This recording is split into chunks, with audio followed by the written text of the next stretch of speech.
Ladies and gentlemen, if you want to speak on any issues other than public participation, if you want to speak on an agenda item, we'll need a card.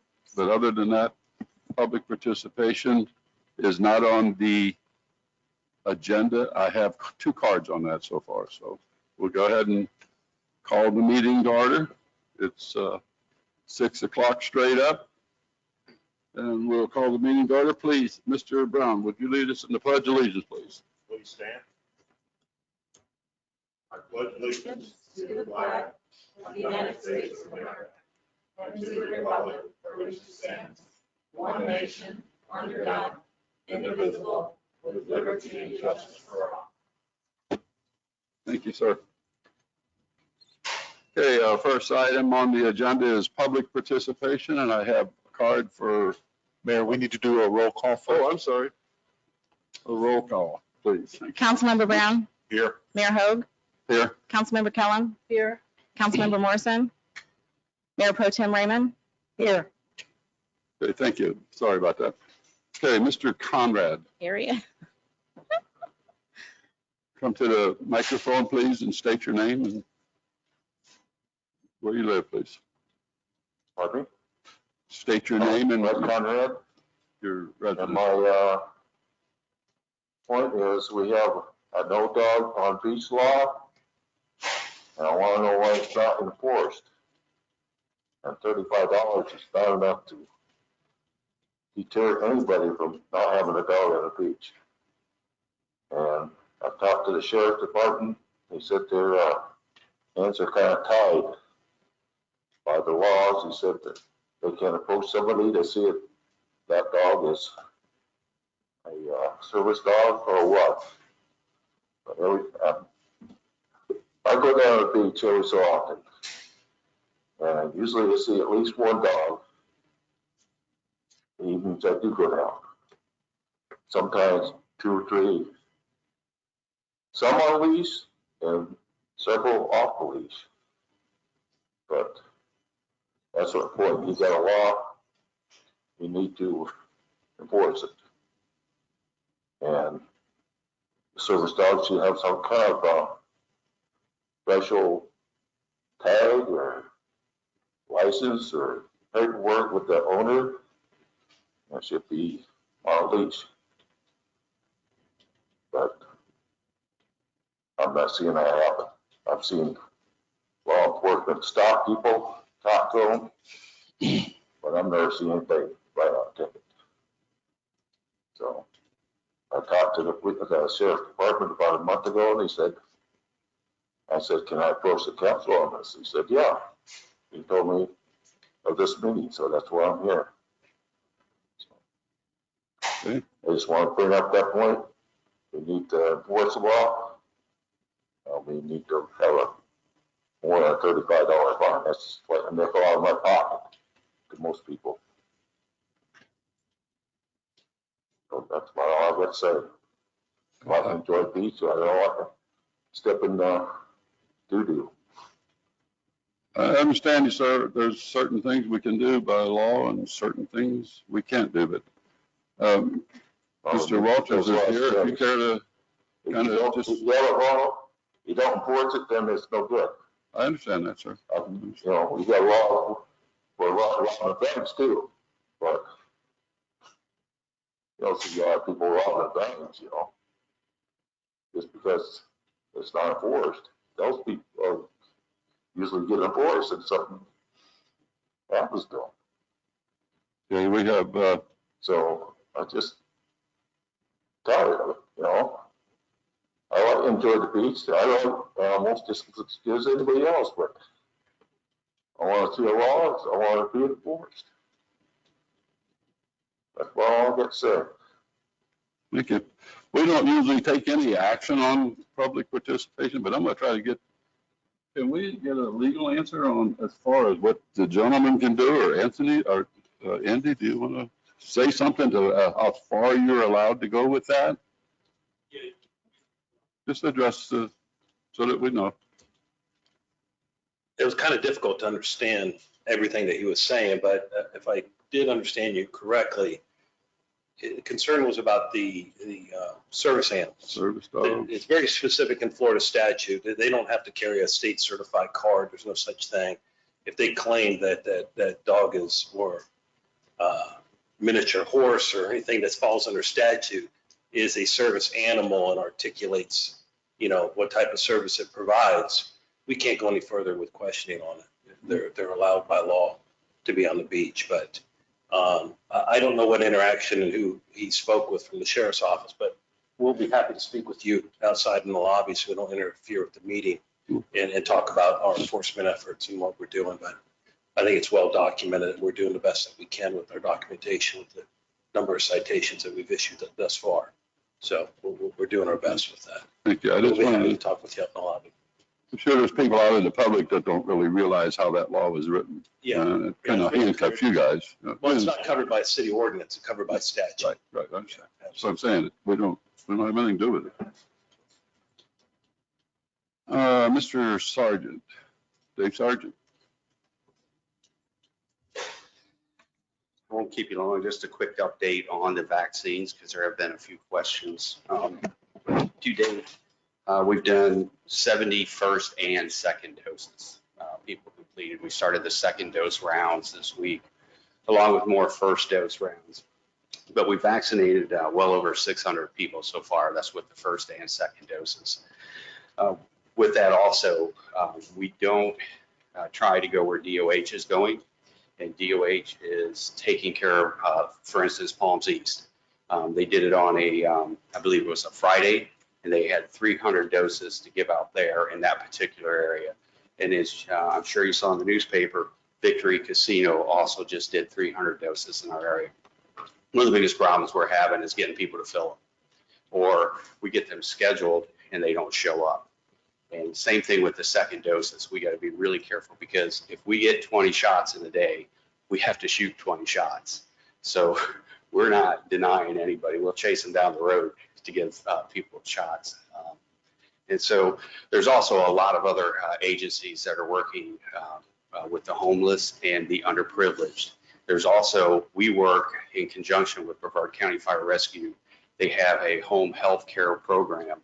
And so if we have any shut-ins, we get a hold of them and they contact them and they go to their homes and take care of them.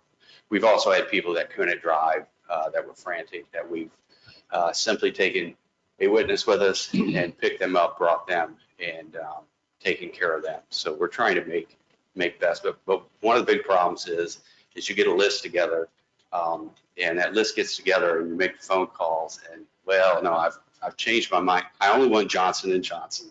It's a big thing. Well, you can't get Johnson & Johnson at all right now. And that is great when you're doing the homeless or the underprivileged if you have the Johnson & Johnson, because you've got to schedule them for that second shot. And if they can just get one shot, that's pretty awesome. And that's pretty much what the county has been doing. Wanted to thank Melinda, Amy, Zach, Stephanie, because your staff has been miracle workers. I don't think Amy works for whoever she works for anymore. I think she works for us. Because she is on the phone night and day scheduling these people and calling people back. And she'll leave a message, and unfortunately, a lot of people won't even get back with them. We've also run into where people are getting their second doses elsewhere and not notifying us. Now, that's not supposed to happen, but it's happened. So we're left with a shot. So we're starting over trying to find somebody to take the first shot. But again, your staff has been fantastic. I can't say enough about them. And Todd, I'm sorry they don't work for you anymore, but we'll get them back to you as soon as possible. And we will continue to do shots as long as there is a need for shots. Yeah, and I want to thank Dave and Canaveral Fire Rescue. You guys have just stepped up and you're doing a terrific job. Thank you. Thank you. I got a question, Dave, or Chief. If somebody has an appointment at 2 o'clock and they don't show, what is the life cycle on that particular dose that you have before it's considered no good? So from the time we open a vial, we have 6 hours to use that vial. That's it. So if at the end of the day, we have 5 shots left, we will do the speed limit and go to the Department of Health in Viera and get that back to them so they can use the open file that we have. So, yes, ma'am. I'm just wondering about the homeless. You said that there are programs for the homeless. Is a sharing center giving out vaccines? I don't know. That would be DOH taking care of that portion of it, but I'm pretty sure they have. You're talking about in Cocoa? Well, you said that there are special programs for the Yes. homeless getting the vaccines. Yes, DOH is handling that, Department of Health. So. So where do they need to go for that? They need to call the Department of Health, or if you give me a specific name or whatever, you can get that information to us, we can get a hold of them. But again, there is no Johnson & Johnson at this time. Okay. So. Thank you. Thank you for doing that. Thank you. Thanks, Dave. Thank you so much, man. Daniel, or who's back? Daniel, do we have anybody on webinar? No, sir. Nobody with a hand raised on GoToWebinar at this time. No, sir. Okay, thank you. Anybody in the audience want to speak? If not, we'll close public participation. We'll come back up to the council. We have some presentations tonight. Is Miss Deborah Smith here?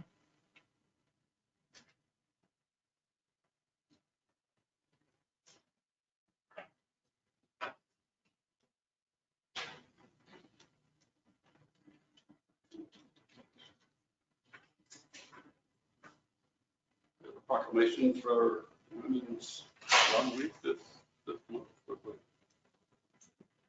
Excuse me. There's a proclamation from the city of Cape Canaveral, whereas lung cancer is the leading cause of cancer deaths for women and men, whereas every 4 minutes, 40 seconds, a woman in the United States is diagnosed with lung cancer. And whereas advocacy and increased awareness will result in screening for those at high risk and early detection that will hopefully save lives. Whereas public support and research funding will result in better treatment methods and new early detection methods that are ultimately save lives. And whereas Lung Force is a national initiative led by the American Lung Association to defeat lung cancer. Therefore, Robert E. Hogue, Mayor of Cape Canaveral, Florida, DuBois County, Florida, do hereby proclaim the second week of May 2021 Women's Lung Health Week and encourage all residents to learn more about lung cancer, risk factors, and screening options. Sign this in.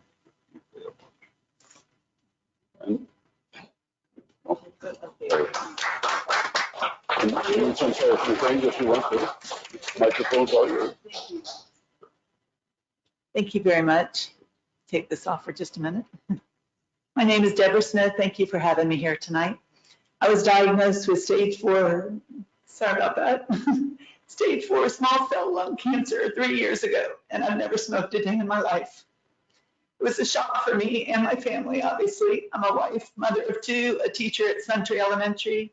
I was 55 when I was diagnosed, and my world turned upside down. The bottom line tonight that you need to remember is if you have lungs, you can get lung cancer. It's as simple as that. It is the #1 killer in men and women in the world. Of the men and women with lung cancer, this was the most surprising fact to me. Almost 20% of those are non-smokers like me. My kind of lung cancer is treatable but not curable, and as you can tell, I'm doing great after 3 years, still teaching today. Lung cancer research has made incredible strides in the last 10 years, but more is needed. The purpose of this proclamation is to increase lung cancer awareness, and that's what I'm hoping to do tonight. Thank you so much. Thank you.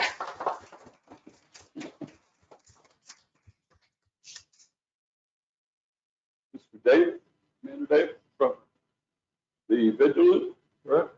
Is it? Okay, I'm sorry, sir. And the young lady with, I don't remember her name. Not her. Good evening, Mr. Mayor, Council. I did very brief comments tonight, just to give a little bit of background on what is, I think, on part of your agenda this evening. My name's Chris Davis. I'm a commander in the U.S. Coast Guard. I am the commanding officer of one of the 2 medium endurance cutters that are home ported in Port Canaveral. And we consider this area our home, neighbors and tenants, but really guests here. And so one of the things that I'm proudest of in my first year on board the ship is we've initiated a service relationship with the city of Cape Canaveral. And I think you'll see more about that tonight. We've already worked in depth with Molly and with Mr. Morley. And pretty simple relationship. We'd like to participate in beautifying the beaches. Kind of makes sense for us as members of the Coast Guard. And our objective is really to give our guys, many of whom live here for 6 months to 2.5 years, kind of in and out, to give them a green-lit community service option, to get the ship's name and image out there, and the Coast Guard's image out there in a positive way as a positive member of society, as a positive guest, rather than just meeting with you to bail out any number of my shipmates. But that's about it. It's a pretty simple relationship. We view this as the start of something that could be more. Right now, I think what we're going to do is focus on the section of beach from Peacock Beach to the Cherrytown parking lot facility. And we've already done 2 days. We're gonna shoot for about once a week. We're gonna be out there, just, I don't know, learning a little bit about giving back to the community, getting the ship's name out there in a positive way, and building a relationship with the community that we live in. So a pretty easy one for you here tonight. And I'm happy to answer any questions about it. I should introduce also my colleague. Would you stand up, Olivia? This is Ensign Olivia Konechny, class of 2020 from the United States Coast Guard Academy, who is our public affairs officer and has done a lot of the legwork to set this thing up, and has kind of been our leader on the ground for our first few events. Any questions? Happy to discuss. Yeah. Will the people on the beach be in uniform so that people know that you guys are from the Coast Guard doing this? Not uniform per se, but wearing our unit T-shirts. Mhm. So, Okay. board shorts and flip-flops and Coast Guard T-shirts. Mhm. And what we'd like to do eventually is post some signs that kind of present to the community the ownership stake that we've taken in that segment of beach, sort of like an adopt a highway type deal. Right. And we're still working out the details of where that sign's going to come from, where they'll be posted and stuff like that. Could you keep the dogs off the beach while you're there? That's a tricky issue.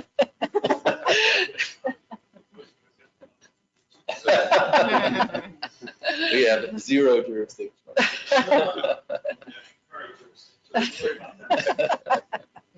Well, thank you for doing that for our community, and you're welcome, to enjoy our community while you're here, and the guys out there are awesome. I work with the VFW and American Legion, and we've done a lot of events with the Coast Guard in the past. It's always welcome. Excellent. We're very happy to be here.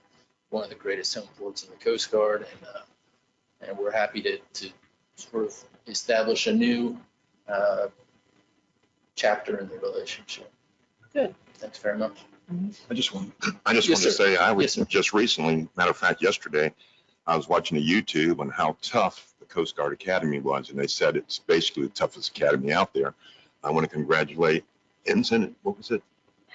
Konechny, on your hard work, and congratulate him for the military academy there. And thank you for all you do for making our citizens safe and our country safe. Thank you. Mr. Morrison, did you have a comment? No, thank you very much. It works. Mayor, it was great meeting you and everything, and I am very thankful for what you do other than what you're doing for the city. Your new Thanks, Mr. duties Chairman. at OSHA. Thank you very much. Thanks for your time tonight. Thank you, Ms. Konechny. Thank you. Thank you. Thank you.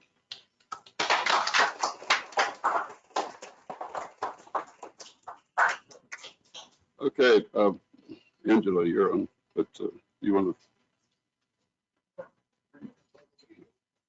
Okay, we just want you to verbally say that. Not at We this still- time. We're not going to reread it. It's already been read twice. Thank you. Mayor, we still have a presentation Mark Ryan is here Listen to present the certificate of recognition. I get him last, so I just. Okay. Okay, Mark, here you are. Right there.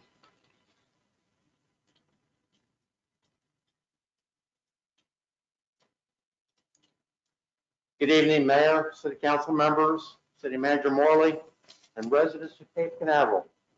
I'm Mark Ryan, City Manager of Indian Harbor Beach and Chairperson of the Florida City County Management Association Legislative Subcommittee and a member of the association's Communications Committee. I'm here on behalf of FCCMA President Micah Maxwell and the entire association board of directors and membership.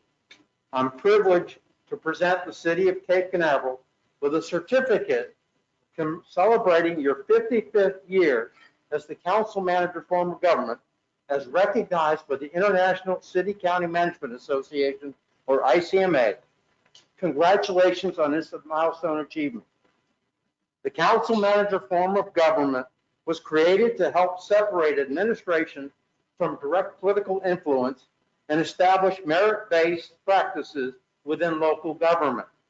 It is modeled after a corporation's framework, with voters or the stockholders selecting a commission, the board of directors, who in turn appoint an administrator, a professional executive, to advise the commission and council and implement its actions through ordinances and policies. In Florida, nearly 70% of 411 cities and villages operate under the council commission manager form of government. And of the 67 counties, all but 2 are professionally managed. The City of Cape Canaveral is fortunate to have City Manager Todd Morley leading your city. Mr. Morley is respected by professionals and is someone who maintains the highest integrity and ethics and is always willing to promote the City of Cape Canaveral. Through Mr. Morley's leadership, the City of Cape Canaveral emerged from the global pandemic as a leader of your community in a very difficult time. City Manager Morley and his team brought forth new initiatives, including testing of the wastewater stream to track the COVID-19 virus within your community, as well as the local vaccine efforts that you heard about a few minutes ago. Robert F. Kennedy, brother of President John F. Kennedy, called for an outpouring of imagination, ingenuity, discipline, and hard work as a mandate to challenge ourselves in providing core services to our communities. Today, we believe this is the conviction that holds true in our profession as city and county managers. We are called to action by the ICMA and FCCMA to lead this mission, and Cape Canaveral, through Mr. Morley, is leading that way as well.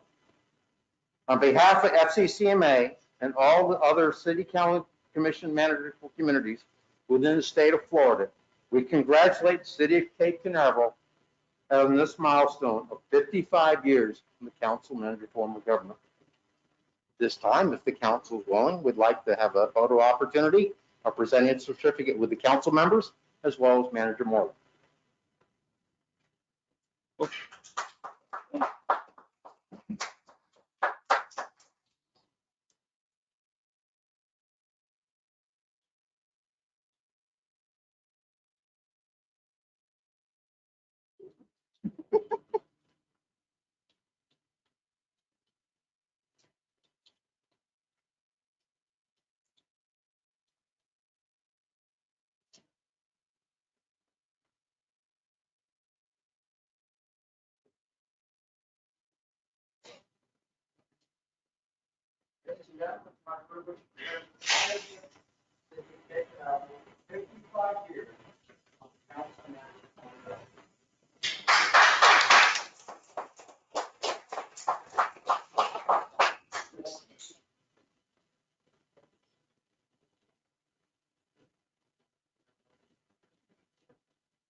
thank Mark for bringing that here. I did not know that it was going to be so much about me.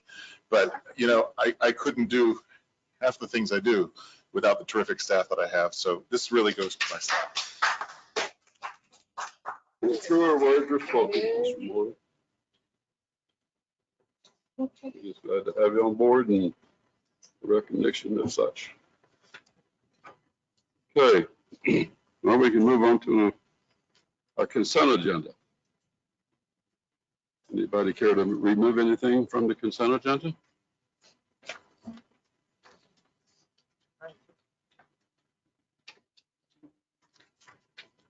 If not, I'll look for motion to approve it as presented.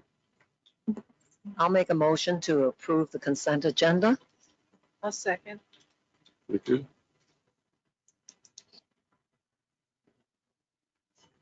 Will you call the roll, please? We have a motion and a second. Councilmember Brown, Or Mayor Hogue, Four. Councilmember Kellum, Four.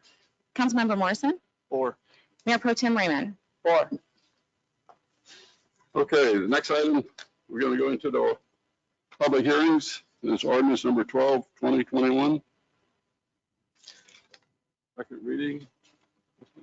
This is ordinance number 12-2021, an ordinance of the City Council of the City of Cape Canaveral, Florida, amending section 6-51 of the City Code related to open containers of alcoholic beverages in public places, providing for the repeal of prior inconsistent ordinances and resolutions, incorporation into the code, severability, and an effective date. Okay, thank you. Council, anybody have anything they want to clarify, ask, or? Marson, go ahead. Yeah, thank you, Sorry, with Mr. Mayor. So yes, I just want to clarify, and Commander Walters might be able to help, maybe not. I'll just say it. So this does not apply, line 22 on page 2 of 3. This section shall not prohibit the consumption or possession of any open container of alcoholic beverages outside of any building licensed to serve alcoholic beverages.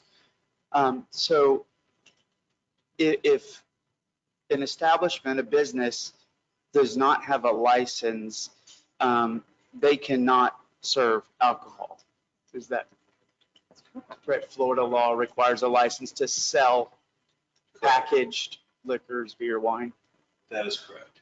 Okay. And so if someone, I'm trying to think of a scenario where this would apply. It sounds like if it doesn't apply to licensed businesses, we want a law that gives you the ability to essentially, I think, a misdemeanor arrest, find someone, remove them if they don't have a license. So they're already going to be in violation of state law, right? For anyone that would be. No, they'll be in violation of a code. There's no state law that covers that, a criminal statute. So I guess a good example is if you had a business, just say at Center Street, A1A, you had one of the businesses that want to have an open house and put up a big tent and have a distillery set up with beer and what have you. They would need to pull a permit with the city to get that permit to authorize them to have that event out there. If they do that, then they would be within our ordinance and they could do it legally. If they don't, then that can be enforced. Now that's obviously not our focus of the statute in that, so that would be more of a code enforcement notification and follow up. But I'm sure that we'll get compliance from any business owner that's having a legitimate event that went unpermitted. But we haven't experienced that here in Canaveral. I can't recall an incident where we've had a business that has had an open alcohol dispense to their guests at a business and not pulled the city permit. Haven't seen it. But that clause is in the ordinance because there are businesses here that fall within this. So they got an exemption. They can go ahead and continue serving it. So they wouldn't be in violation of the ordinance. Okay. And so I'm just trying to think of an example. Like, has this been an issue in the past where And I said they would be in violation of the law. I guess it'd be the DBPR, Department of Business and Professional Regulations, requires an alcohol, a license to package and sell alcohol. But since the way this is written, this wouldn't apply to any of them. That if there's a business, let's say, local surf shop, they do not sell alcohol, they do not have a license to sell alcohol, but those types of businesses where you were out, that people were drinking on those premises, is that where you're That would trying be a to? violation of this ordinance. And as of today, that is not a violation of state law to have alcohol on premises where there is no license? Is that Would be- where you're kind of Well, stuck? there's no law for us to enforce on the criminal side. It might be a civil sanction through the business promotion regulation, or code enforcement for not having the proper permits, but there's no enforcement action on us right now.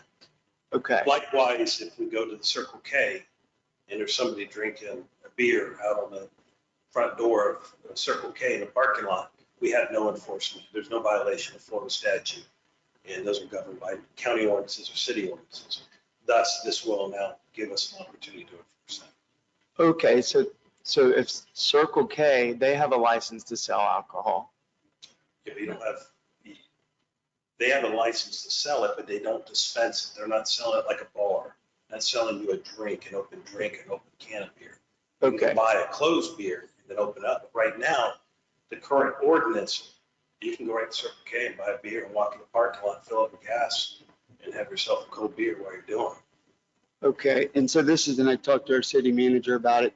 I guess where I don't want this to go is that if a property owner is okay with their customers being on premise, having beverages, whatever it is, that there's mutual consent, basically, private property owners, and they're fine with them being there. In the scenario where the property owner is not okay, I would think that they would ask them to leave, because they don't approve of having beverages on their property. And under this law, where they wanted them, where they were okay, where they had consent to do it, it now will become a violation of our city ordinance. And that's where I was concerned, that if a property owner wants, we're Cape Canaveral, we have unique codes, we have the ability to allow for, I guess, mutual consent among a business and having beverages on the property. And I don't want this to now get in the way of that. But I do want, on the other hand, where a property owner does not want them on the property, and it's a problem, for them to be able to call and say, now this ordinance, this section of our code, this is now a violation. And so that was it, is if we can get to a place to where the property owner now, as long as they are consenting to it, I think that's okay. I just, in the spirit of private property rights, where they want to, it might make sense that there's no problem, essentially. If I can help, I think articulate, this ordinance, if it's approved tonight, would apply to any establishment open to the general public. So we're not talking about a private residence, not even talking about those. But let's talk about the surf shop example. That is open to the general public. If this ordinance passes, it would be illegal to have an open container on that property outdoors. Yeah. Even if the owner consented to it. And that's the problem, is where if the business owner, sticking with the surf shop, is okay with it, there's no problem, in my opinion. There's mutual consent. The surf shop owner keeping this is okay with them having drinks on their property. That's where, if we can, simple as that. And I think that the store has the right to say no alcohol on premises, right? I mean, a private business, just like they can set a dress code. that it seems to me that they could say no alcohol on premises. And if somebody is violating that, at that point, they could, I think, ask them to leave. If they don't leave, they could potentially trespass them. And so that was my concern, is where there is no problem with the property owner, I don't see there's no problem in the city. I think the problem arises when the property owner says, I don't want them out there, I don't want them drinking on my property. And if this allows now Commander Walters and his team to go out and to arrest and to cite the code, that makes sense, but I'm not sure if that's needed. And so that was my comments. I'm happy to clarify if something doesn't make sense. I think that, you know, there isn't a good one size fits all for anything. Each individual property is going to have a different scenario.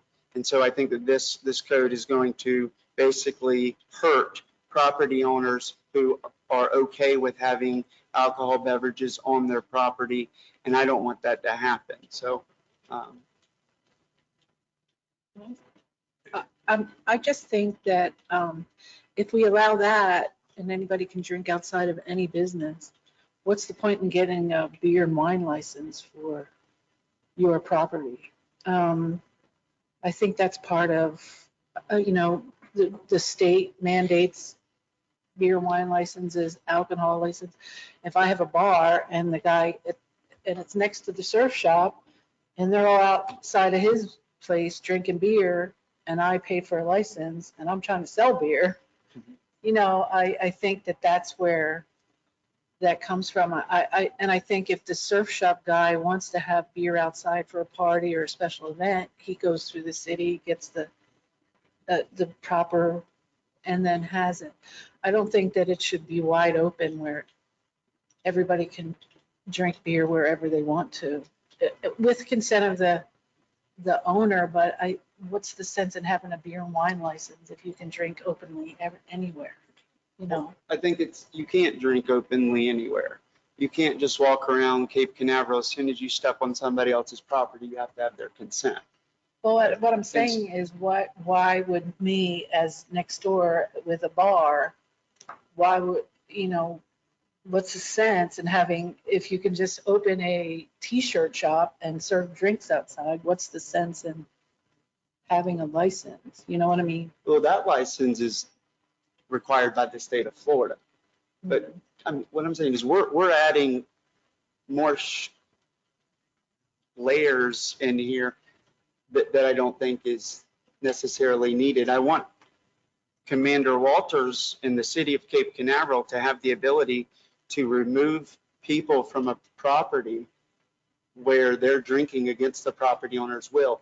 What this ordinance does, as I understand it, is across the board, no one can drink on a property. And I'm not sure that the circumstance is going to be prevalent.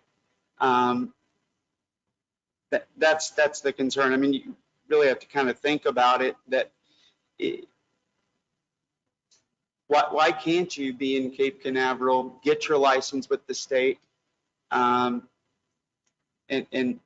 let me just back up. What is the crime? I mean, really think about this. What is the crime in a person having a beer on a property and the property owner's okay with it? Where is the harm being? Crime, there is no crime. Anybody can sit and drink, but Yeah. how would you feel if you went to some strange town? Let's say you were taking your wife and your kids on a vacation, you drive up into a 7-Eleven, you got 4 or 5 guys sitting out there cracking beers on the sidewalk. Would that look very inviting for you to even go inside the store? So That's the point. That's the whole point of the whole thing.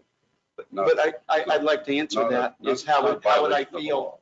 The first thing I'd have to accept is that's not my property. That's number one.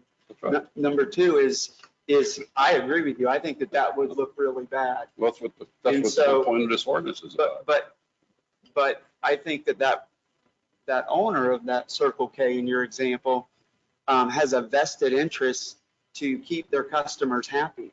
And if they're going to run an outside bar, and I think this is a bit of a red herring because I don't think that this is happening a lot, but if that's the choice that business owner is going to make, I think that they're going to lose a lot of customers and because I'm not going to take my daughter there. I don't feel safe.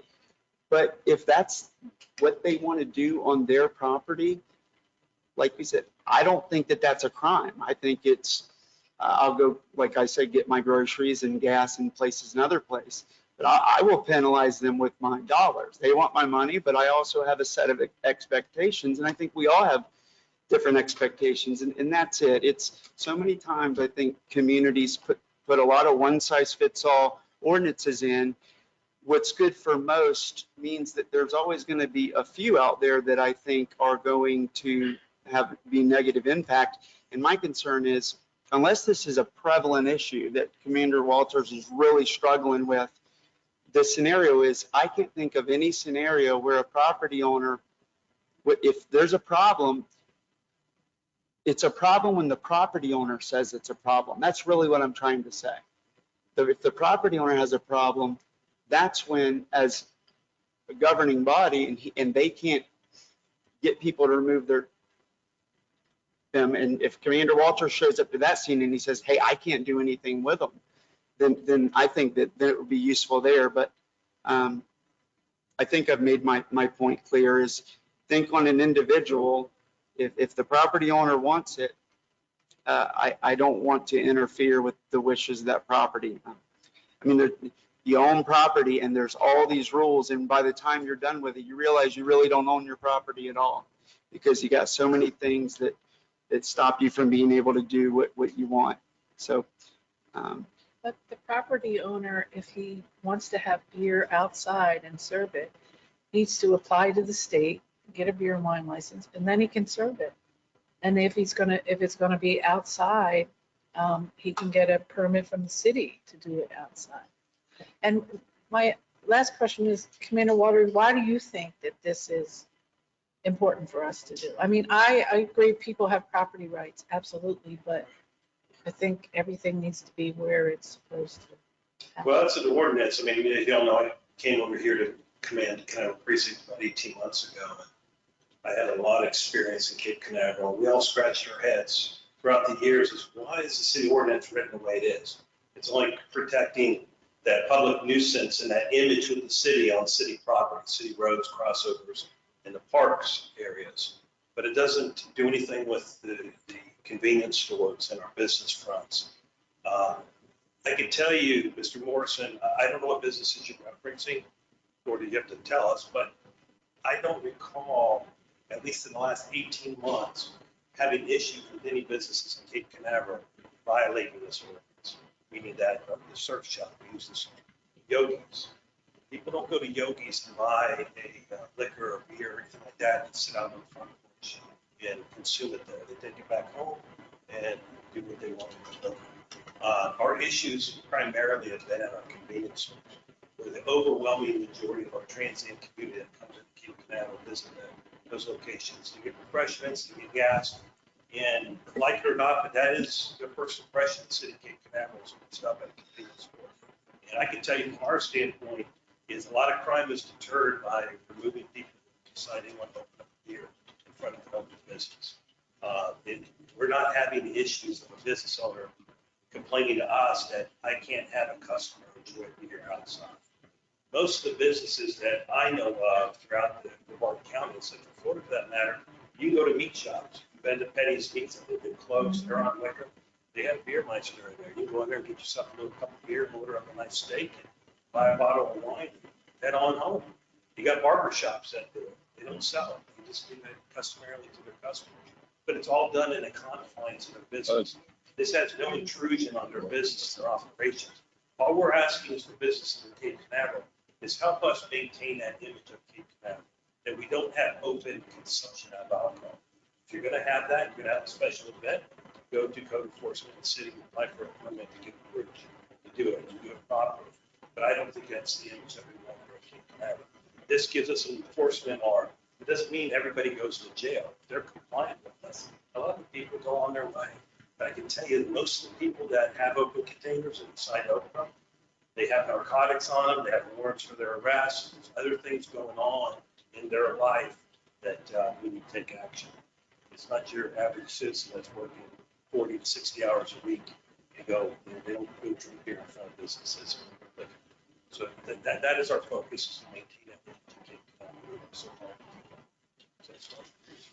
it.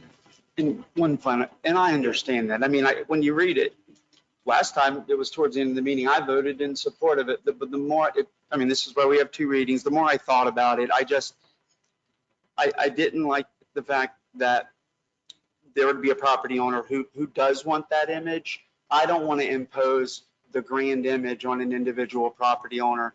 I may not like it, but until we stand up for private property rights and put our foot down and say, no, if you've got a problem in Cape Canaveral with somebody drinking on your property, the property owner, I think today we don't need this to have them trespassed and or removed. And as far as the example goes on the license, it sounds like if somebody doesn't have a license, Councilmember Kellum, or a permit, they're already in violation. We don't need this. If they're out, like the surf shop is serving alcohol and they don't have a Florida license, well, they can be turned into the Department of Business and Professional Regulations. So that scenario really doesn't exist. This doesn't help that. It certainly adds even more layers, but I don't want more layers if we don't have it. And if they're having an event like Commander Walter shared and they don't have a permit, well, they don't have a permit. The event's immediately shut down. And so that was it. I think he made it clear that it's these convenience stores who do have the license with the Department of DBPR, that going outside, it's on a case-by-case basis. If we could add in something in here that they could opt in. I mean, we're talking about COVID, getting people outside is a good thing. And now you have to just stay inside to enjoy yourself. But I think that if we could have something in here that said, if a business wants to opt out of this, that now they're not going to be in violation, that they can sit outside, you know, the convenience store, they walk out of the Cumberland Farms, they've got the outside seating there, they sit down there. After we pass this, they crack, as soon as that container comes open, they're now in violation of city ordinance. I think that Cape Canaveral today, that as long as they're doing that safely, I understand the secondary offenses and what it leads to, but I really don't like to go down those rabbit holes if we can. I like to focus on waiting for the crime to happen, and then trying to take action as close to it as possible. So I'd like to hear if there is public comment and the rest of the council. For that, I really don't, unless we can add something like that in that gives an individual property owner the ability to have drinks outside without going through an extraneous process, then I think that I would support it. But today I'm having a hard time. So thank you. Okay. Well, I'm totally against what Mr. Councilman Morrison said, waiting for the crime to happen. I think our deputy sheriffs need a tool and put this tool in place where they can take immediate action if needed. It's bigger than just this. I want businesses to be able to serve alcohol at their places. We've got an image of our city and community that we need to uphold. And I think this tool is going to help our sheriff department.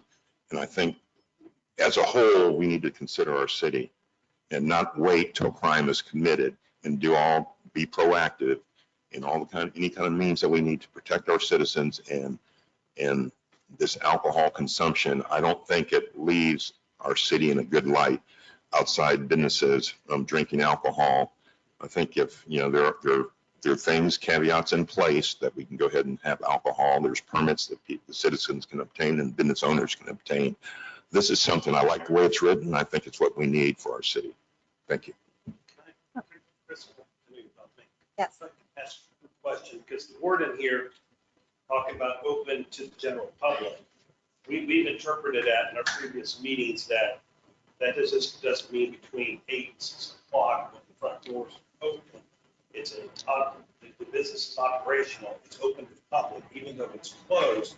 If we have somebody there overnight, to say somebody's homeless, somebody's already intoxicated, sleeping outside that business, and consuming alcoholic beverages, it's still enforceable after hours, but that business is generally open to the public. Is that correct? I would agree with that. I think if it were otherwise, it would specify that it was during like business hours, right? So, Mr. Morrison, again, I don't want to beat this. The devil. It's proper. Sorry for the horse nose. Anyways, that's the majority of our enforcement with the businesses that you're talking about. Is if we go up to a strip mall, say it's at the surf shop, sorry to the owner of the surf shop, keep referencing. But that strip mall there, when it's closed and it's 11 o'clock at night, we come across a patron that left another bar and decided to sit down and consume a beer in front of that business. We really don't have the luxury to pick up the phone and go, okay, whose business is in front of? Let's call the owner. Do you want them removed or not?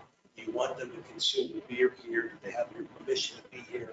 That's something that allows us to be proactive. That's an image we don't want people on A1A to see people drinking in front of business. I'm telling you, that happens right now. It's probably going to, it won't happen tonight. It's voted upon. It's most effective immediately. But last night that happens, the only enforcement that we have, if we don't have a private property trespass affidavit, is telling them, hey, you got to move on. Of course, we get their information, we run for warrants and stuff like that, but we really don't have much enforcement. I understand. Mayor, I understood that this was so that the sheriff department can be consistent with the county and the county ordinances also. And I think this is an important ordinance to move forward at this point. And I think the other point is this is outside the business. And so we're trying to be consistent. It's within 100 feet of any establishment. Ours is you have to be on. And it essentially because in a lot of the streets that adjoin most of our businesses is a side street. So if they're going to be within that business. I understand. That's a very good example that you shared. And I know the image. I think the image is to protect personal liberties. I mean, so that's the image I would like to go for. And I do think that when we say we're going to stay consistent with the county, I mean, remember, we have home rule. I mean, so if we're not different, and there's a lot of rules that I wish we were consistent with the county, but we chose as Cape Canaveral to not be. And I think consistency isn't something that the city's necessarily always after, or any governing authority. And so I just wanted that we have the ability to be different. I totally get this. I don't want y'all to think I'm up here just going against the grain, but I wish just we had a way to allow property owners to do that. Can't you just, in that scenario you shared, just trespass them? Like you're driving by, it's 1 o'clock in the morning, they're on the property. The only way we can legally trespass is if we have a private property trespass act. So you'll see that as you drive throughout Canaveral, you'll see some sheriff's office signs on businesses. Mm-hmm. The business owner has given us that authority to act on their behalf to trespass people. But not every business, not every strip mall in Cape Canaveral has done that. But that's fine. But again, we go up to them and tell them, okay, you trespass. We do a trespass warning on it. They go on to go down to the next business. Or we wait for them, we can't tell them to pour it out, it's legal. Right? Mm-hmm. So what do? We wait till they step out on Tyler or Taylor Avenue and go, now we got them, that's a city ordinance violation. Mm-hmm. And I think that's semantics, we're cutting hairs here. We gotta go back to why we make this recommendation to Mr. Worley and to you all that we make a revision in this is to enhance our ability to maintain a safe and secure environment. And maintain the safety you guys worked so hard to create here in Cape Canaveral. And again, I'm curious if we've got any people that want to speak on it, but the first reading, nobody had anything to say about it. It's been posted. So to me, that says we got nobody tonight. That tells me the community is in support of it. If we've learned anything is that when there's something they disagree with, your residents come out to speak about it. If they like it, and they don't speak about it. So. But that was helpful on the affidavit, and that's kind of the flexibility I wish that we had. That so this would only apply if they don't have a trespass affidavit. Then your hands are kind of tied. You can't do anything with them.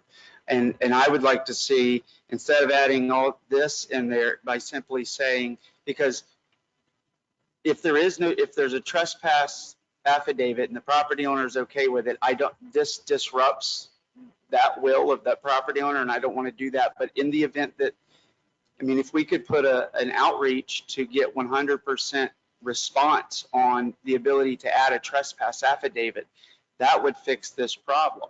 And so I don't know, it's more of an administrative function, but it's either yay or nay on getting consent with that. That would be better, and then we would be able to fix it. And so that's it. Thank you. Mr. Dickey, maybe you want to say something? Yeah, I just have one comment, and this is just for the council to chew on as you're deliberating. Is all I can go on is our past experience. So from a code enforcement perspective, when we were talking about property owners, a lot of the property owners that we're having issues with on this, and you heard the commander say right now, are these convenience stores. And guess who the property owners of these convenience stores are? They're not locals. I guarantee you. I've had to deal with them. They're out of towners, and a lot of times they're out of staters. And their motivation is financial. It's not what the city of Cape Canaveral is about and how we are viewed as folks come through town. It's return on investment. And we have issues, we have troubles dealing with these out-of-state owners, in particular our convenience stores. And I would just, based on past experience, I would assume that we would continue to have problems with that, with this issue as well. So, and that we do have home rule. I'm going to agree with Councilmember Morrison. We do have home rule, and you five that's what your responsibility is, to kind of create policy that is representative and reflective of the community. All right, Council, I'm going to go out to public hearing. Daniel?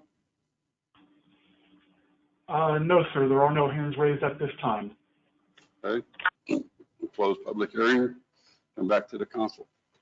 Mr. Morrison, if you want to change something or add something to this, make a motion to do that effect or whatever, we'll look for a second and go on. Otherwise, we're going to just. No, I think that the trespass affidavit is a good tool in our box, and I think that this goes too far in my opinion. Yes, I can think about the scenario. So it would be, I have no changes. I think that we can address every scenario that I've thought about in between the first and the second reading. We do not need this level of code. And so I understand the benefits of it. I understand how it's now going to give even more tools in the box, but I'd rather err on the side of liberty on this one and not go down that path. So I'm going to call for a motion. Thank you. Call for a motion as written on ordinance number 12, 2021. I'd like to make a motion that ordinance 12, 2021 be accepted as written. I'll second it. Okay, we have a motion by Councilmember Brown and a second by Mayor Pro Tem Raymond to accept ordinance 12, 2021 as written. Can you call the roll? Councilmember Brown, 4. Mayor Hogue, 4. Councilmember Kellum, For. Councilmember Morrison, Against. Mayor Pro Tem Raymond. For. Okay, move on to ordinance number 30, 2021. The first reading. Steve? Yes, this is ordinance number 30, 2021, an ordinance of the City Council of the City of Cape Canaveral, Florida, amending section 2-300 of the City Code related to the city's travel reimbursement policy, providing for the repeal of prior inconsistent ordinances and resolutions, incorporation into the code, severability, and an effective date. Thank you. Council? This is in respect to per diems, lunches, travel outside of the city. Anybody wants to weigh in on it? I would just like to thank Todd and Melinda for working on this. And hopefully we'll get to travel again soon. But yes, thank you. And it needed to be updated. And I think this is good. This would be an automatic type. Todd, you want to weigh in a little bit? Yeah, that's the beauty of this scenario that Melinda suggested is as this GSA rate is updated, it auto updates with our code. So you've got per diem factors for where you are in the US. You could be, in Wyoming and it's this much for meals and hotels, but in Orlando, it's this much for meals and hotels, and that's always updated. So theoretically, we should never have to touch this section of code again. It's been a long time. I want to say it was maybe 15 years since we updated it. This is an efficiency, and thank you, Melinda, for bringing this forward. Melinda, do you want to say something? Good evening, Mayor Hogue, council members, and city manager. I believe I like to thank Anthony too for assisting me with this, because this also addresses other things that people don't realize, like dietary needs, religious needs, and sometimes when we go to conferences, that continental breakfast might not actually meet someone's special needs. So this is, I think, holistically a really good thing. Thank you for all your input into this and your work on it. Thank you, Mayor. And this, Mayor, this came from a council member asking, why does it have to be this way? And we looked into it. So it's a good question to ask. Why do things have to be this way? So I want to thank that council member. All right, council? I just want to thank Councilman Kellum for bringing this to our attention. And it's not too often that we travel, but we want to be able to, like Melinda said, if we need to have a dietary meal or something like that, we don't want the continental breakfast. We should be able to also enjoy other things. Martin? No comments. I think that we did this in our company, followed this model, and it works really, really well. So thank you all for working on it.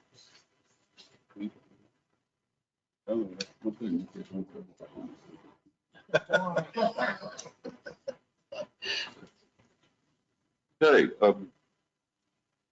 Daniel, do we have anybody out on the? No, sir, no hands raised at this time. Okay, we'll close public. Come back for a motion. I'll make a motion that we accept ordinance number 30, 2021 on its first reading. I'll second it. Okay, we have a motion by Councilmember Kellum and a second by Mayor Pro Tem Raymond to accept ordinance 30, 2021 as written. Call the roll. Councilmember Brown? 4. Mayor Hogue? 4. Councilmember Kellum? 4. Councilmember Morrison? 4. Mayor Pro Tem Raymond? 4. Okay, move on to item number 8. Ordinance number 31, 2021, solid waste. First reading, Ms. Christina. Yeah, this is ordinance number 31-2021, an ordinance of the City Council of the City of Cape Canaveral, Florida, amending Chapter 62, solid waste, regulating the collection and disposal of solid waste and construction and demolition debris within the jurisdictional limits of the City of Cape Canaveral, providing for the repeal of prior inconsistent ordinances and resolutions, incorporation into the code, severability, and an effective date. Okay, council, anybody have anything to clarify or talk about? Or Mr. Mayor, Yes, I have sir. a question. And this is related to our waste contract with Waste Pro. And do we know we just voted on that, what was it, 3 years ago? Was it a 5-year? It's 5 years. Did you find out how many years we have left, Todd? Is it 3 more years? It's 3 more years, Jim, yes. Yeah, 3 years left. Okay, because the reason I ask is I think that there's a relationship here, right? We've got the terms of the contract, and then we need some ordinance to make good on the terms of that contract. Is that Yeah, right? one of the terms of the contract was for the rental of roll-off dumpsters. in order to get a really great rate for our citizens, even greater, they said, if you will help us with this roll-off rental provision, the contract will reduce it even further. We agreed to do that.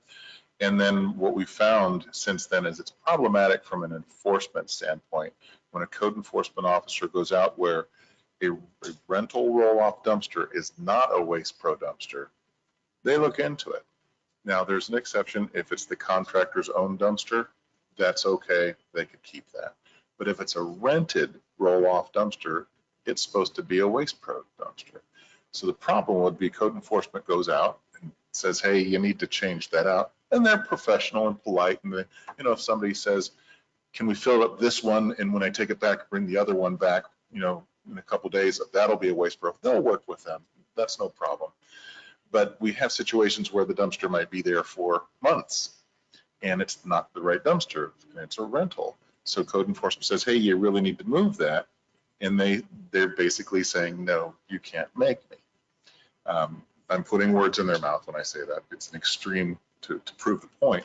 So code enforcement officers need a tool that they can cite and say, you have to go change that dumpster. Here's the code section. They don't have that right now. So the fix was to fix that loophole that was being exploited was to amend the definition of solid waste to include construction and demolition debris, because that's what typically goes into a dumpster. Now we can enforce that under the entire ordinance of Chapter 62, and we have a code section to cite that fixes the loophole for us. Thank you very much for explaining that. And so this makes sense to me. I mean, I think especially since we have 3 years left in that contract, but moving forward, I'd like the idea that a property owner can choose where they purchase their dumpster from.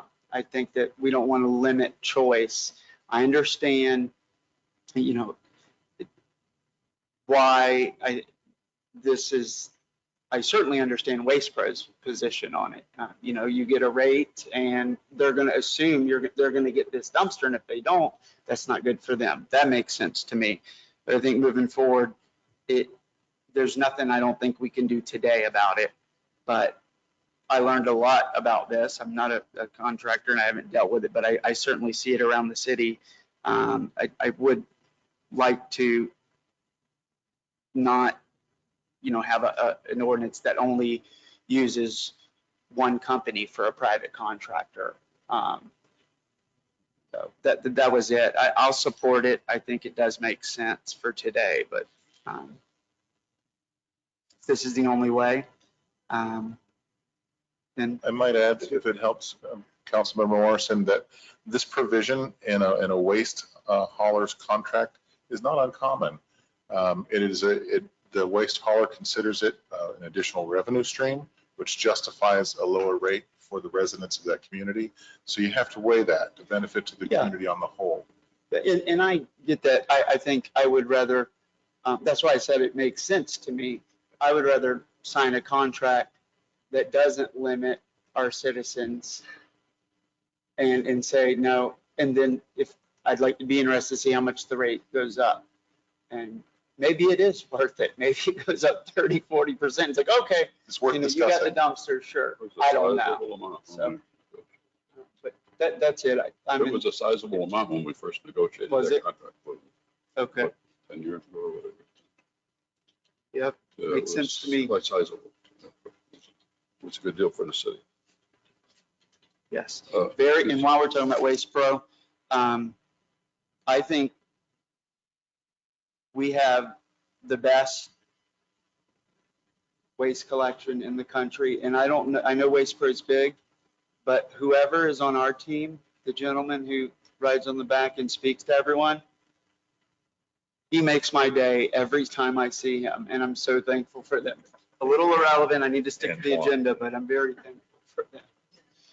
Antoine. Yes, is it Antoine? Okay. Yeah.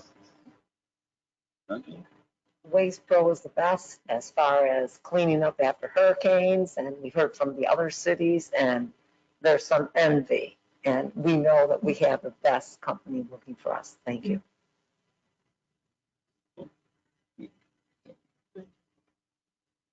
We're off to the public hearing. Daniel? No, sir, no hands raised at this time. We close public participation and come back to the council for a motion on ordinance 3121. I move that we adopt ordinance number 31, 2021. I'll second it. Okay, we have a motion by Councilmember Morrison and a second by Mayor Pro Tem Raymond to pass ordinance 30-2021. Call the roll, please. Councilmember Brown, 4. Councilmember Hoag, 4. Councilmember Kellum, 4. Councilmember Morrison, 4. Mayor Pro Tem Raymond. 4. And that concludes our regular agenda for tonight. And we got somebody that needs to do a little report. A couple reports. We'll start off. Mickey, go ahead. You can start. We'll work No, this go way. ahead. You wanna- I don't have a report. I just wanted to ask Commander Walters about the dogs on the beach. And I know you talked to the citizen. Is there a way that we could, I know it takes manpower to get out there, but I've noticed a lot of dogs on the beach lately. Is there some way we could do like a pamphlet, take pamphlets on the beach? Is there like an organization, maybe, police junior league or something like that? Because we don't want to take your manpower away, on the beach, but I just think maybe more education or more, it's just really a lot of dogs on the beach lately. And I know by the time a citizen calls you, the dog's gone, but I can offer a little bit on that. I believe it was Councilmember Morrison came to me with a suggestion, which I think is worthy of trying.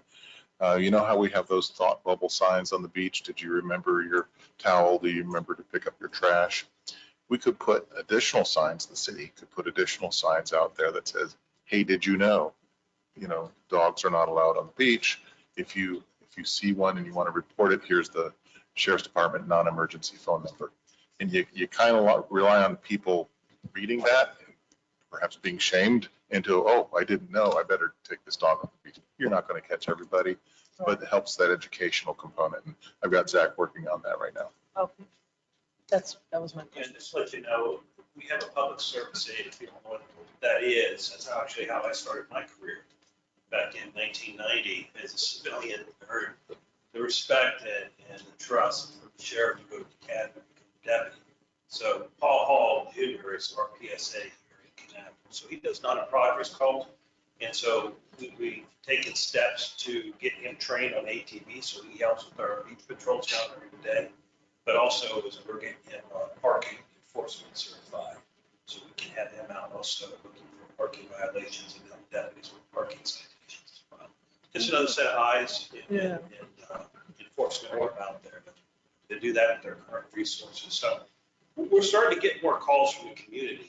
That is really what we need. I mean, the reality is this: if we're doing 2 to 4 patrols in a 24-hour period on the beach, we're not only looking for dogs, we're looking for people with glass containers on the beach. People are littering, anybody that might be sneaking up in the dune line area or walking around and disturbing the dune line or the turtle nest. We're looking for a variety of things when we're patrolling the beach. But again, you take 4 patrols and on an average about 45 minutes a day, you're not going to catch all the dogs. But I can tell you, when we do get the calls, we respond. So, and some leave, but sometimes they're there and they get a warning citation or they get a written citation, or they comply and leave the beach. But the majority of the time, under my direction, is that papers can be issued, either a written warning or a written violation for a code violation citation. But we're out there as much as we can get there. Right. And do that. So it's not a lack of trying. I think the idea of the more signage in our publications that we send out to the city online or anything through the mail that we have to send out is to reinforce that caller about emergency call. Because the gentleman that was speaking here before, when we go outside and talk, I'm not throwing him under the bus, so to speak, but we asked him, did you call us? You saw the dogs. He goes, no, I went up to recently to talk to the deputy. So he has yet to call us when he sees a violation, but he tries to encounter the person and address it himself. People don't do that. Right when you see it, you call us, let us respond. Commander, what are you finding out that most of these people that you're citing for these dog violations, are they locals or out of town? Most of them, well, again, it's what they tell us, but most of them say they're out of town. But we know darn well that there's a lot of residents along the beach that are okay as well. So, and then we get a lot of people that take that statute and take advantage of it and say it's a service line. That, you know, I have seizures, I'm a diabetic, different stuff. We can't go into deep questioning regarding that. Right. But they tell us, give us the reason why that dog, the purpose it serves. We have to take that. And again, that's statute. We can't violate statutes. The only thing you can enforce is leash law, and that the case can, Well, that's true. you can enforce leash laws. I thought the service animals, Dogs just running loose, that's. I thought the service animals had a special vest that they were supposed to You wear. don't have to wear. It's like when you go to Publix, or the Home Depot, Walmart, you see all kinds of dogs in coats. It's disgusting. In purses. But we'll get with, I'm meeting with Todd next week to talk about the variety of issues. Thank y'all very much. I mean, there's a citizen who texted me on a Saturday like 6 to 8 times, and all I did was just turn right around and call the non-emergency number. And Todd, thank you for bringing that up. But, you know, I think that citizens don't know what to do. Do I call 911 or you know, they know that's not a 911 scenario. And so I think that what's funny is you walk by literally 2 do not signs isn't the solution as much. 2 no dogs on beach signs, beautiful signs, but that's kind of a congested area when you're coming up. I'm not making excuses for them but then there's other signs, right? So it kind of blends in and you're kind of moving across the boardwalk a little fast. And so having those signs, you could take that same sign, like Todd was saying, and literally just for a temporary time, put it out on the beach and just do a campaign. I mean, Todd, you'll figure this out, work with Commander Walters, to where, especially during peak times, like you say, create awareness and education for 1 straight month. Just put those big cool signs, and if you just slide them out, that's going to get a lot of visibility, and then they know the number of who to call. I think that'll give the commander what he wants. We need people calling. But after that, you'd hope that the locals kind of get it and understand. Maybe you put the fine amount on there too, just up to, you know, and here's who I call, here's the fine. That's great. I'm excited. Thank you. Just want to thank y'all for working on that. I think that's it. Commander, thank you for all you do. Thank you very much. Thank you. Appreciate you. Appreciate you guys. That's next month. Don't hesitate. I'm on the way. That's next month. Oh, we're gonna go through that again? Got somewhere to be that night. Oh, I'm Lord. gonna drive the golf cart here. Okay, reports. Let's continue on. Mickey, you don't have anything, right? No, I'm good. All right. First of all, I'd like to thank the community for showing great community spirit. I went and accepted the trophy for the Mayor's Fitness Challenge. And as most people know, that we have about 16 cities that participate in that. And we have been a model because we've won it 3 out of the 5 years. And I think some other cities may catch on that some of the strategies that we use in our culture and leisure services by encouraging people to sign up and, you know, document how many minutes they spend. So thank you, Cape Canaveral, for this. And it was a great thing to be there to accept the trophy. The other thing that I did, I went to the Port St. Johns River Management Board meeting that was held at Cocoa City Hall last week. And that was very interesting. This is their Brevard County. Once a year, they come to Brevard County. And I learned a lot. a lot about mitigations and about operations in the state and some of the conflicts in our state, especially having to do with water. And it was very, very interesting for me.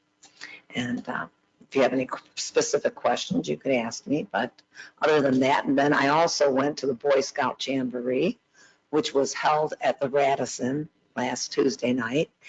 And that honored two very interesting past Boy Scouts, astronaut Winston Scott and my neighbor Frank DeBella.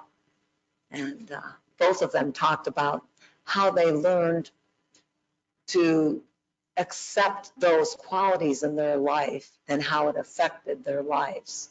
And that even today, they could remember the Boy Scout code and, you know, the pledge that they say. So that was very interesting. And it was a packed house over at the Radisson. They had it outside and some inside also. And I represented our city. Thank you. The only thing I just want to thank Commissioner Loberg for nominating me to a committee in the TDC. We have our first meeting on April 22nd. I will be advocating for the city of Cape Canaveral because I know there are a lot of things that we would like to accomplish and see some money come our way. Not only advocating for Cape Canaveral, but for Brevard County as a whole. Thank you. Thank you for that, Councilmember Brown serving on the TDC and Mayor Pro Tem Raymond for the Mayor's Fitness Challenge. We're kind of running away with it now. It's just another year. You got to stay humble if somebody will knock us off, I guess. Overall, I just want to say thank you to the staff and all of our first responders. Things from my experience have been going pretty good in the city. I mean, great. I want to water it down. Very little complaints coming in, and I know no news is good news. Everyone's working hard. So thank you very much. I think we had a great retreat, the strategic planning. I think that, yeah, this is our first meeting since then. Yeah, so that was excellent. And I really enjoyed the facilitator. Thought did a good job. And I walked away with a clear understanding of what we need to do. And so looking forward to kind of that rollout under your leadership, Todd. So thank you very much for all you're doing. I do have one question on the civil emergency. I think we're still under a civil emergency for COVID. Is that? Yes, the emergency order that was enacted last March is in effect until rescinded by council. That's what I wanted to bring up, is to think about how much longer we want to stay under that civil emergency. Is that, felt like you can always go back into it, but when do you think would be a good time to rescind it? If it's okay with mayor and council, I'll take this up with Incident Commander Melinda Huser, and we will see if we can plot a strategy to that date and come back to council with a recommendation on that. Do we have a date? ASAP. But certainly there's lots to consider. There's the CDC guidelines. There's also the vaccination rates. And frankly, and a lot of it is, what are people actually comfortable doing? And are we causing problems? Are we seeing that super spreader event happening? And those are all questions we'll talk about, what the likely outcomes of this could be. It would be nice to get our Friday Fest back too. Sure would. And that's exactly what I was going to say, is I think that if we remove the civil emergency, no one in Cape Canaveral would act any differently.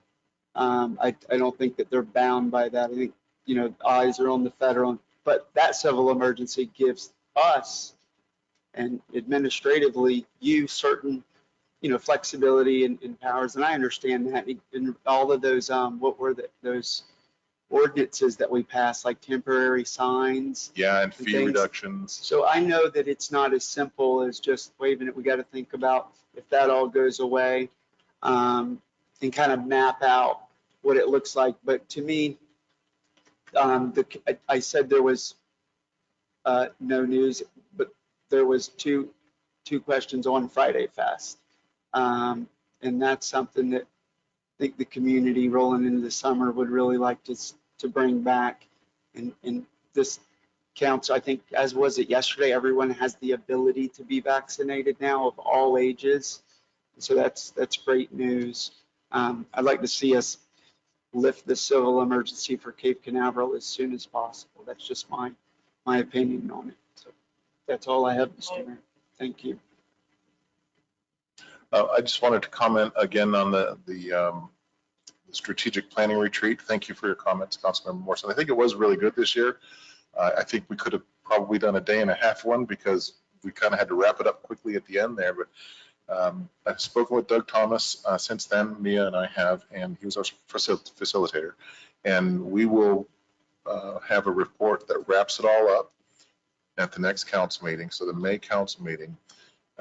You currently have an email where you're going to respond, ranking your priorities. Yeah, Angela says she doesn't.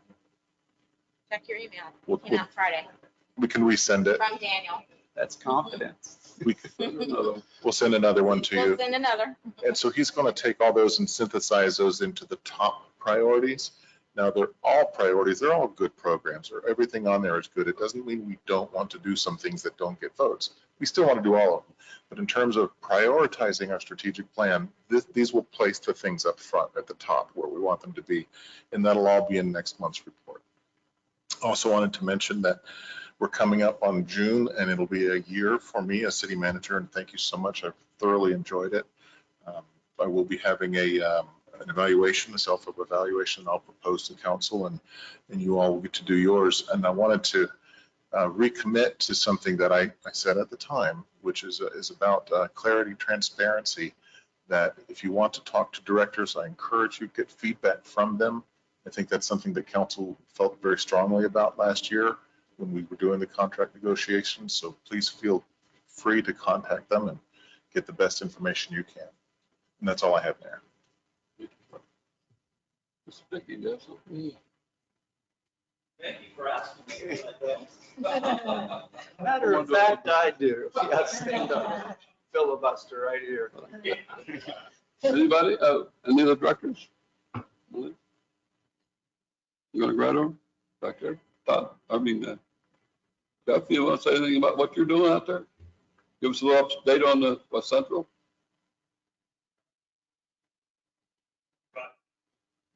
Yeah.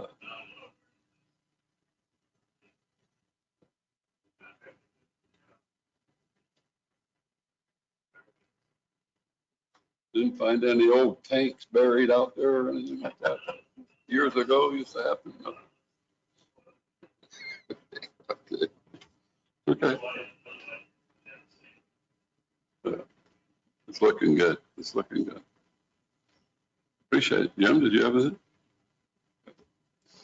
I don't have anything really to report on it. Everybody's kind of just took all the thunder away, but the air show was a great thing. I got to experience a little bit of that, saw some of that, but the Raptor amazes me. I just can't get it out of my mind. But I did finish my second shot today, thanks to our service. Very, very professionally done. They handled it great. I don't have anything really to say other than thanks to the staff. A great year, and the retreat was really good. It was good put on good. Okay, anybody? Indeed. Thank you all. Thank you for your service. We're on the roll. Sure you don't want to say some more? Yeah. Good, Andy. Thank you guys for all you do. Meeting adjourned.